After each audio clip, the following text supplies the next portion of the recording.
आज की नाही आम्ही या शहराच्या घाई गडबडीपासून थोडं निवांत ठिकाणी मस्त रिलॅक्स करण्यासाठी जायचं ठरवलेलं, जिथे आमचा सगळा स्ट्रेस निघून जाईल आणि मज्जा सुद्धा येईल. तर आम्ही कुठे गेलेलो चला पहिल्यापासून सांग. तर सकाळी सकाळी खोपोलीमधून ट्रेन पकडून ह्या गर्दीचा सामना करत करत आम्ही पोहोचलो नाशिकला, म्हणजेच ग्लिमर हिल रिसॉर्टमध्ये. इकडे गेल्यानंतर वाई काय भारी वाटलं माहिती, काय ती जागा, काय तो माहोल, सगळं कसं एकदम टाप.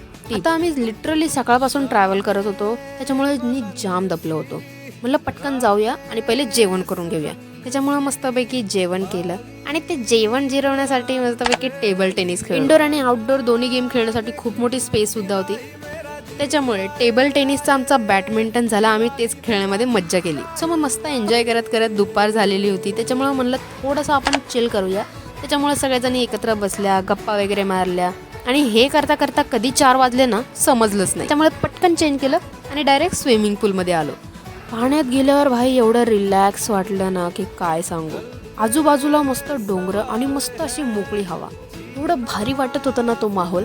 आता पाण्यामध्ये एवढं एन्जॉय केल्यावर थोडंसं थकल्यासारखं झालं. मग तो चहा घेतला आणि मग ते करत करत परत पाण्यात गेलो. बिकॉज आता आम्हाला रिलॅक्स करायचं आणि त्यासाठीच तर आलेलो. त्याच्यामुळे जे काही होते रील्स वगैरे काढून घेतल्या, मस्त एन्जॉय केला.